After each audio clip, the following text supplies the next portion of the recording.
This is definitely one of the most hyped IM for nowadays. This is the Simgot Ea500. So hello and welcome to Aftersound Review, and this is my review for this IM. And first of all, thank you for Simgot for providing me with this review unit.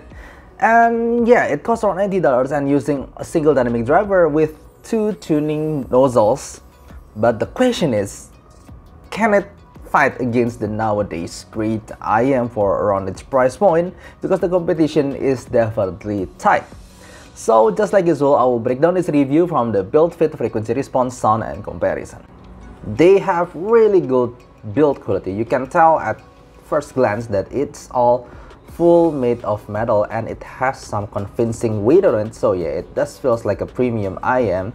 It's all made of metal, and the nozzle, like I said, it's interchangeable. You can change the tuning.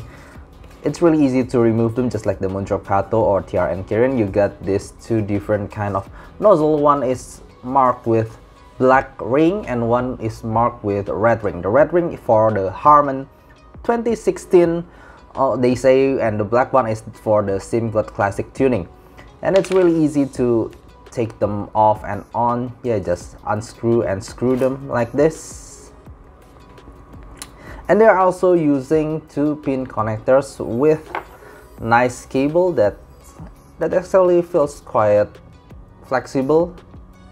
Regarding the ergonomics, I only have small nitpicks here, but it's crucial for me. It's the ear tips.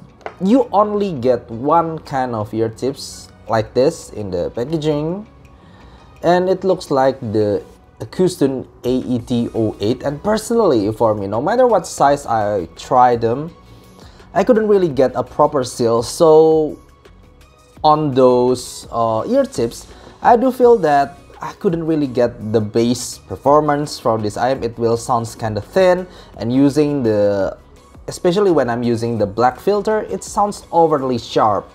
So I tried some of the other ear tips that can be easily bought, and for me, using the final type E ear tips helps me to get the proper seal. And when I'm using them like this, yeah, it's just simply great. I could wear them for hours without any complaint. Just their stock ear tips, I couldn't get really a proper seal using the stock ear tips. Now regarding the tonal of this IM, like I said, I need to give a little bit of explanation here that most of the time I'm using the final type E simply because I couldn't get a proper seal using their stock tips. And this is my measurement for this IM, for the Ea500. Well, honestly, when you take a look at the measurement alone, the nozzle actually don't really give a significant difference. But when I'm trying them, when I'm using them, I could definitely feel the difference. The black one, it somehow sounds more enjoyable for me, even though it sounds thinner with more forward upper mid-range. While the Harman one, the red one, it sounds safer maybe, but lacks of emotion from the mid-range, and somehow the resolution is a little bit behind the black one, just simply because of that mid-range forwardness. The clarity of the vocal is a little bit masked. So honestly, for the tonality, I could simply say them that, yeah, they're kind of mild V-shape or Harman-ish. I really love the bass from this IM because no matter what kind of filter you use, it sounds amazing. The quality of the bass, the texture, punch, that thumping, deep kind of bass, it's just definitely there, and you can feel the bounciness texture of the bass itself. It's definitely a high quality bass. Even though I don't think that the quantity is for bass heads, but for me, the quality, the texture, you feel that punch of the bass, you feel it's definitely high quality, and I'm really enjoying them for pops music, EDMs, electronic music, and any kind of music. Maybe not for metal only, but other than that, it's really good. I really enjoy the bass texture on them.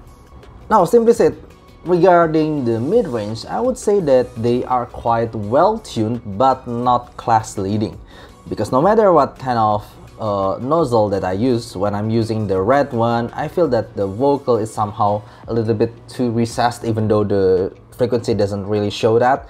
but I just feel a little bit recessed. While using the black one, I actually prefer the black one.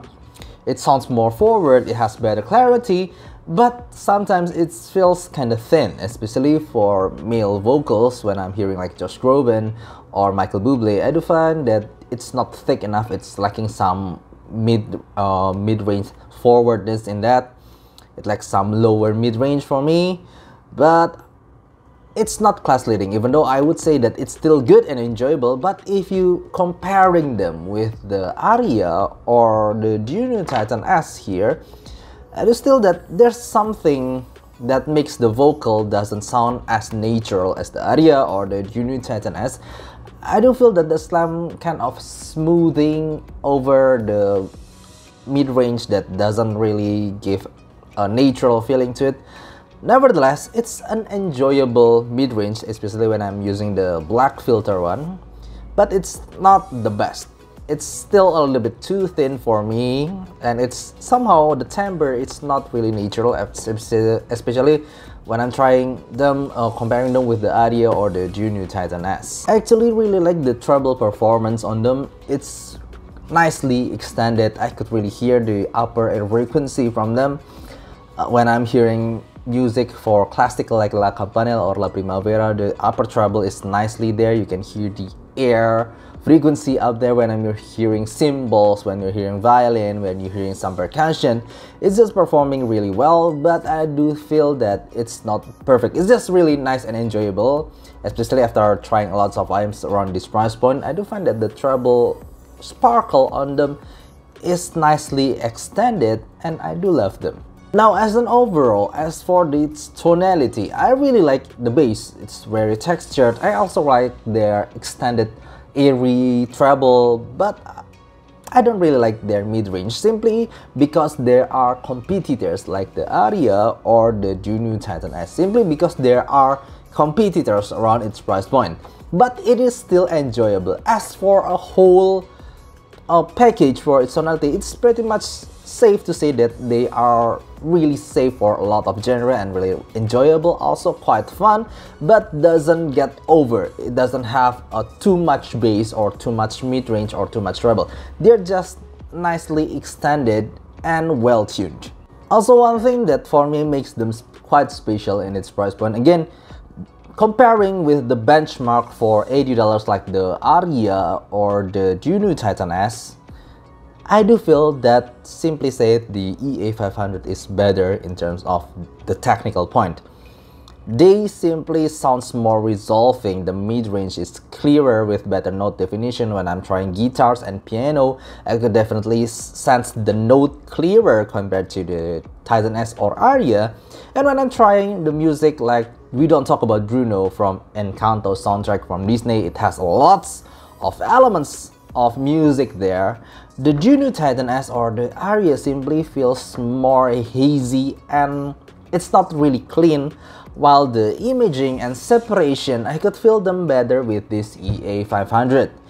This EA500 simply has more dimension to it, while hearing the Dunu Titan S and Aria, it feels more like a two-dimensional kind of music, while changing from the Dunu Titan S to the EA500, simply said the EA500 has more dimension. You could feel that the bass is coming from below you, there are singers singing around you, and after that you can hear some percussion up there. It's just simply better for me, at least in my playlist.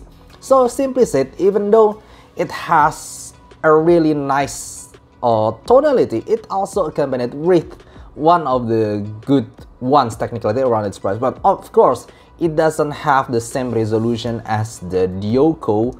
I still think that the Dioko under $100 is the king here, but it gets quite close to that. Comparing them directly with one of my most favorite item for the $80, the Dunu Titan S, simply said the Dunu Titan S is the more neutral sounding one, while the EA500 is more fun, is more exciting to listen to, especially with that bass and treble energy. It's simply more fun to listen, but the Dunu Titan S has better, more natural timbre.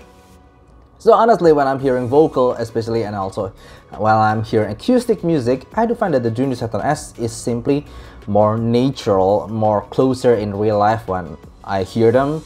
But the Dunu Titan S sounds kind of foggy and not as resolving as the EA500 here, and not as fun. And yeah, it sounds simply more neutral and natural in the Dunu Titan S, but it's more fun, exciting, and more resolving in this EA500. But that being said, EA500 doesn't mean that EA500 is far from natural. Not, it sounds quite natural also, but it's simply said that Dunu Titan S is more natural. Which one do I like better? Now that's the hard question, because sometimes when I'm hearing music like acoustic or vocal or jazz music, I do prefer the Dunu Titan S simply because yeah, it's more natural. But when I'm hearing pops, EDMs, orchestral music, and movie soundtracks, I do prefer the EA500. And it is safe to say that because a lot of people like fun kind of sounding IM, the EA500 for me is my new better recommendation. Now again, comparing them with one of the best IM for under $100, like the Dioko sound. The Soundless Dioko, simply said, it is more resolving, but it is flatter in dynamics, and also the mid-range simply lacking. Simply said that it feels more U-shaped in the Dioko. It has better sub-bass, but it's not as rumbling, it's not as punchy as this EA500, and the treble is more extended and resolving on the Dioko. It's also have better faster transients. But again, in terms of fun, excitement, and enjoyableness, I do think that the EA500 is simply more enjoyable, especially because the Dioko have that suck out around its mid-range, making it kind of recessed in that area, while I have no problem with this EA500 for the mid-range. It's simply a really nice IM. So as the conclusion, it is my new favorite and also my new recommendation, best recommendation around $80 price point, so that definitely justified its hype. I do understand that there are people who prefers maybe Aria, Dunu Titan S, or even Dioko better than this EA500, but as an overall, I do think that this EA500, at least for my judgment, is simply more all-rounded in all of my genre in my playlist. So that's all I could say about this IM, and it's here the final score for its tonality and its technical, and this is my final rank. So I hope you enjoyed this video. I hope you could give us a like and subscribe, and thank you for watching, and see you next time. Bye bye.